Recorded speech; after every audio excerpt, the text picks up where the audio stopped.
There's a quiet kind of fatigue we rarely talk about.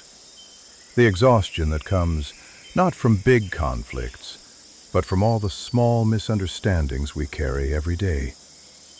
The moments when you walk away from a conversation feeling heavier than before, and you can't even explain why. Maybe you've noticed it too, how something tiny, a tone, a delay, a short remark, can stay with you longer than it should. How communication that should be simple somehow becomes complicated. And how, without meaning to, we start slipping into patterns that drain trust instead of building it. If you're here right now, there's a reason. This video is going to show you something most people never realize about themselves. A quiet shift in communication that can change the way your work feels, your home feels, and even the way you feel inside your own life. And I don't mean theory. I mean a practical framework, simple, human, immediately usable, that can turn complaints into clarity, tension into cooperation, and frustration into structure. By the end of this video, you'll understand why people so often talk past each other, and how a few precise words can change the entire tone of a relationship. But before we go on, take one gentle moment for yourself. Write something down, not as a performance, but as a private promise you can return to later when emotions run high. Write, "I choose clarity over noise." That sentence is the doorway to everything we're about to explore. Because once you see what's really underneath complaints, the hidden wish, the unspoken need, you'll never hear conversations the same way again. And that's where this story begins. For a long time, I believed that complaints were harmless. They felt like steam rising from a pot before it boils. A bit of pressure released, a little honesty spoken out loud. It even seemed healthy, like proof that people cared enough to notice what wasn't working. But over time, I began to see what really happened. The steam never left the room. It just stayed, hanging in the air, heavy and warm, turning into fog. And that fog blurred everything. Trust, communication, even kindness. It's strange, isn't it? How easily a complaint can disguise itself as truth. We tell ourselves we're just being honest, just venting. But behind almost every complaint hides something softer, a wish that was never clearly spoken, a need that stayed trapped inside irritation. I learned this the hard way.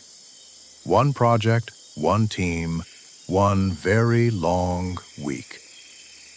It started on a Monday morning. We were preparing for a big client demo, one that could define the next 6 months of work. The team was talented, capable, but tense. And the air was thick with quiet, casual complaints. "You always send the slides late. They never give clear feedback. No one tells us when priorities change." By Wednesday, the words got sharper. By Thursday, we were talking at each other, not to each other.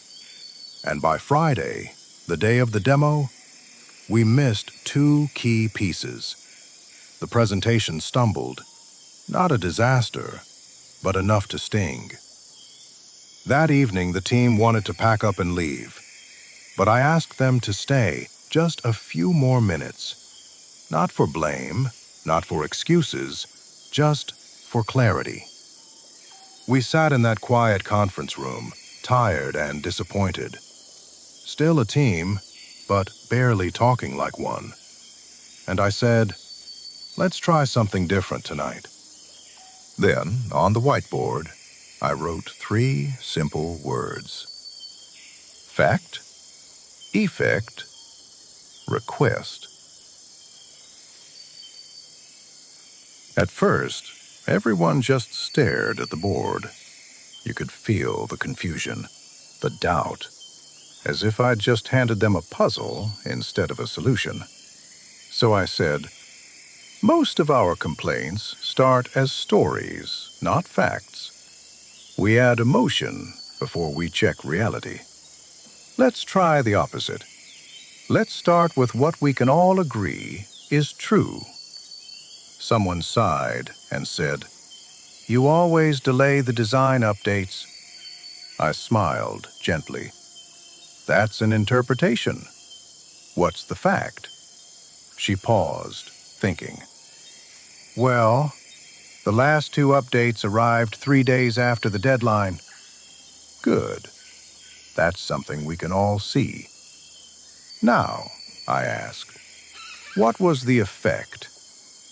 It made it hard to finalize the client demo. Perfect. And what's your request? She hesitated, then said, if a task is delayed by more than 24 hours, could we get a short email update by 6 p.m. that same day? We wrote it down. Simple, specific, actionable.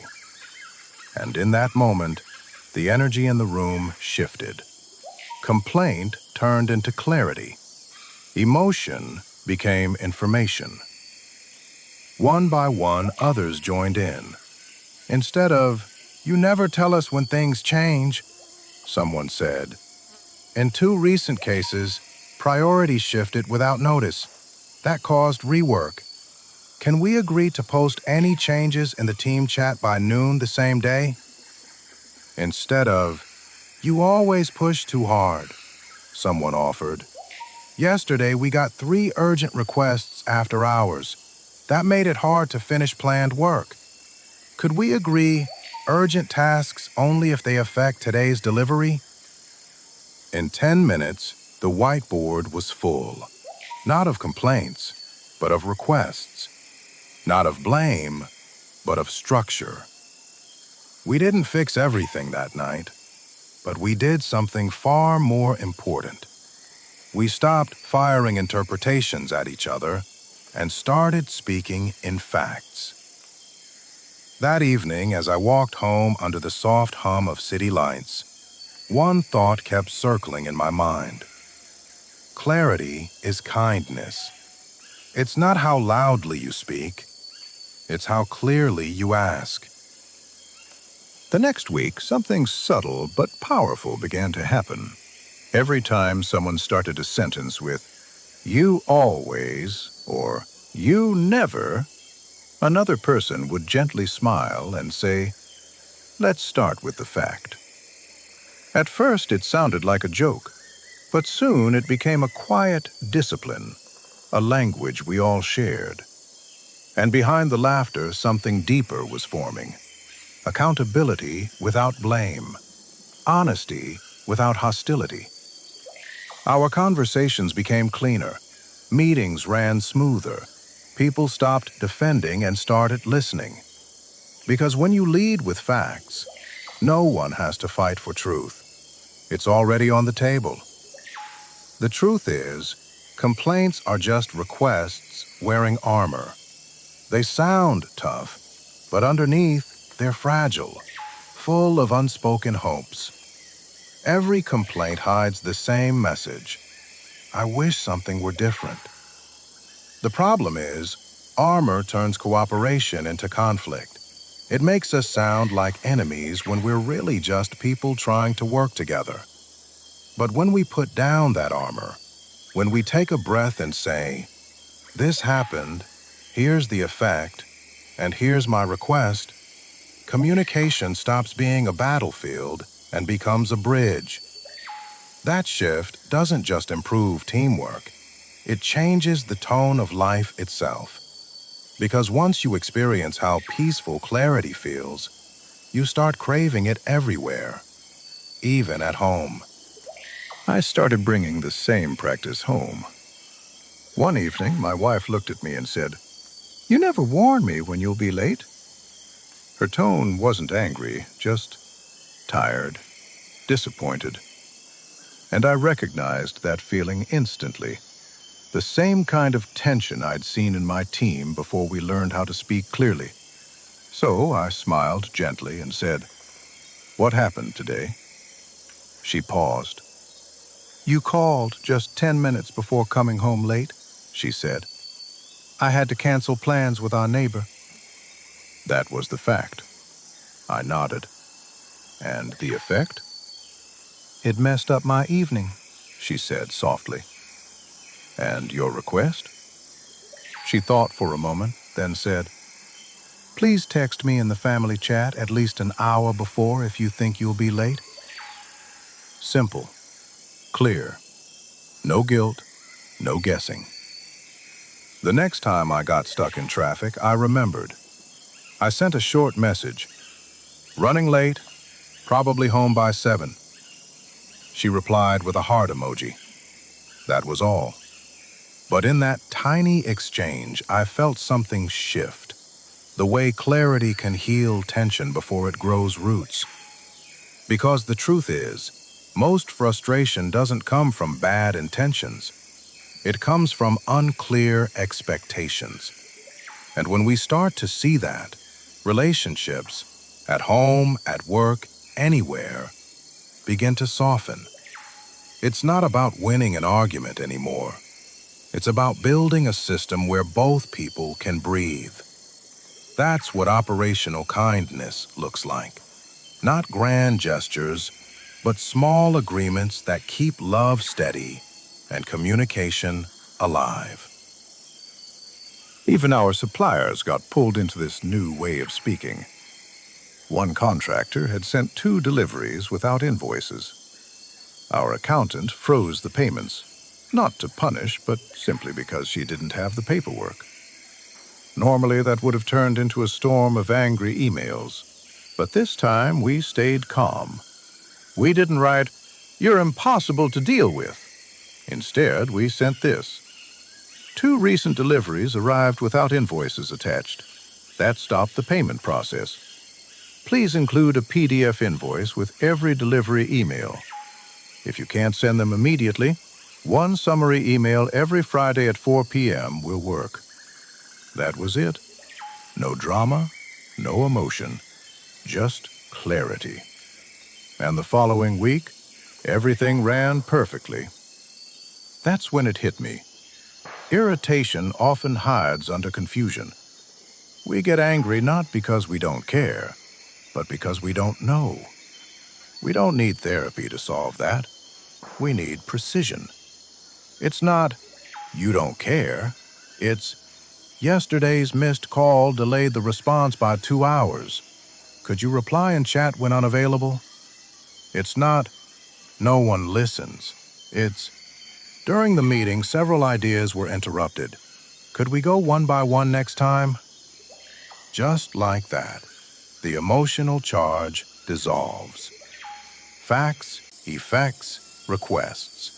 3 simple steps that turn tension into teamwork. And the beauty of it is, it works everywhere.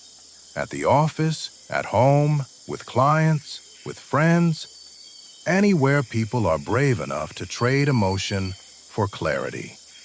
Because clarity doesn't mean coldness. It means care, structured so it can be understood.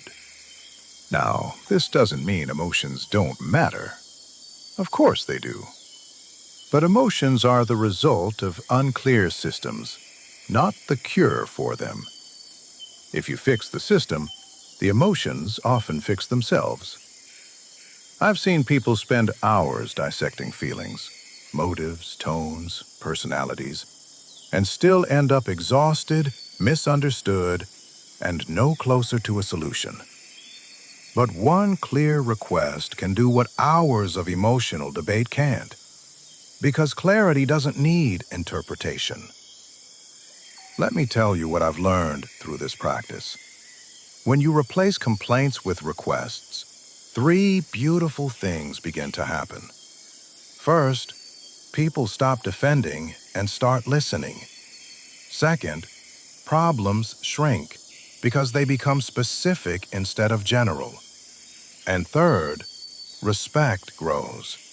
Because clarity isn't harsh, it's one of the deepest forms of kindness. It says, I trust you enough to tell you the truth without dressing it up or turning it into blame.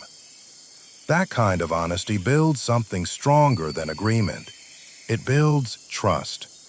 And trust, once established, makes every conversation softer, even the hard ones.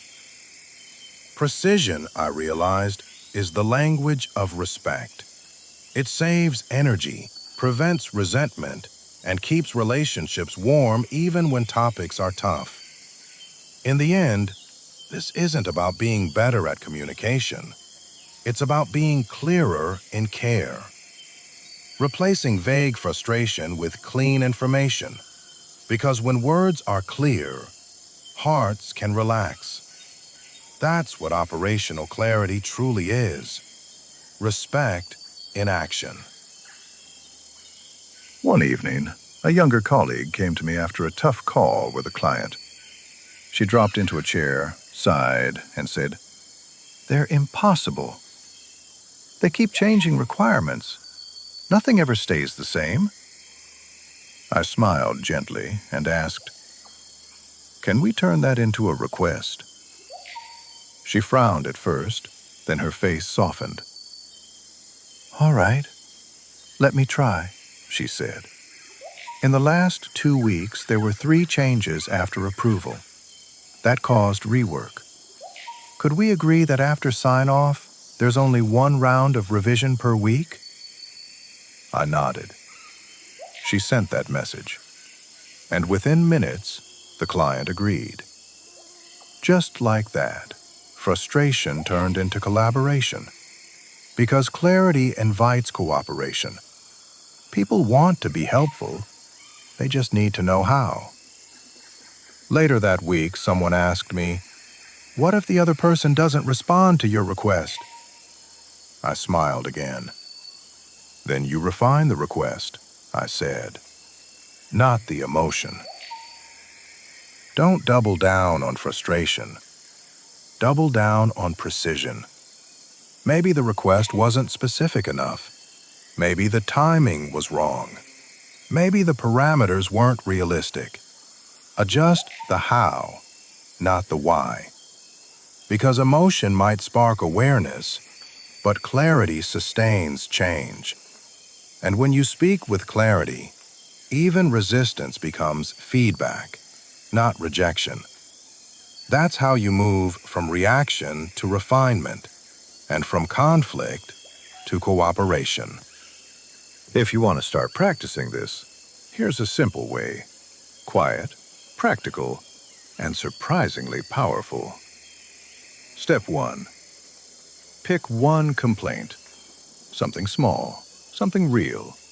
Maybe, "They always ignore my messages."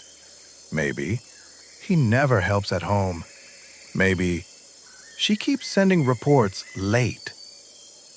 Step 2. Write it as a fact. Strip away the emotion. Keep only what's observable. When I sent 2 messages this week, they weren't answered within 24 hours. Last night, the dishes stayed unwashed after dinner. 2 reports came a day after the deadline. Step 3. Add the effect. Describe what happened because of it, not how you feel. "It slowed my progress. It added stress to the morning. It delayed the client update." Step 4. Make a clear request. Turn your wish into an action both sides can follow. "Could you reply within a day, even with a short note?" "Could we alternate dish duty on weekdays?" "Could you send reports by noon, or let me know if you'll be late?" That's it. 4 short lines. No blame, no drama. Just clarity. Then send it. Wait 48 hours. Observe what happens, not emotionally, but operationally. Did it work? If not, refine the parameters, not your tone. Because growth doesn't come from louder emotion. It comes from sharper definition. I promise you, this tiny practice will change your world quietly. Your home will feel calmer, your work will feel smoother, and your days will feel lighter. Because when we stop firing complaints and start forming requests, we replace noise with music. A complaint ends a conversation. A request opens one. And the distance between those two, that's the space where progress begins. I often think about how different the world could be if more people spoke in requests instead of accusations. Imagine couples who say, "Could you let me know an hour earlier next time?" instead of, "You never care." Imagine managers who say, "Let's agree on a 24-hour update rule," instead of, "You always miss deadlines." Imagine communities that speak in parameters, not in pain. That's not cold. That's compassion, expressed through clarity. Because asking clearly is one of the purest forms of respect. It says, "I trust you enough to tell you exactly what I need." It invites partnership instead of blame. These days, when I hear someone complaining, I don't rush to correct them. I simply ask, "What would you like instead?" And it's amazing what happens next. The irritation softens, their voice slows down, their eyes refocus as if a light just turned on inside. They pause and then describe something specific, possible, real. And in that moment, the fog lifts, the air clears, because the truth finally has shape. That's what clarity does. It transforms emotion into direction. It turns tension into teamwork, conflict into cooperation. It gives people a way forward. Life keeps giving us endless chances to practice this, at work, at home, with friends, even with ourselves. Each time we translate emotion into structure, frustration into a system, we create a little more peace. It's a quiet skill, not a flashy one, but it's the foundation of every strong relationship. Because when we speak clearly, we stop fighting ghosts and start solving problems. So tonight, if something frustrates you, don't silence it. Translate it. Write down the fact. Note the effect.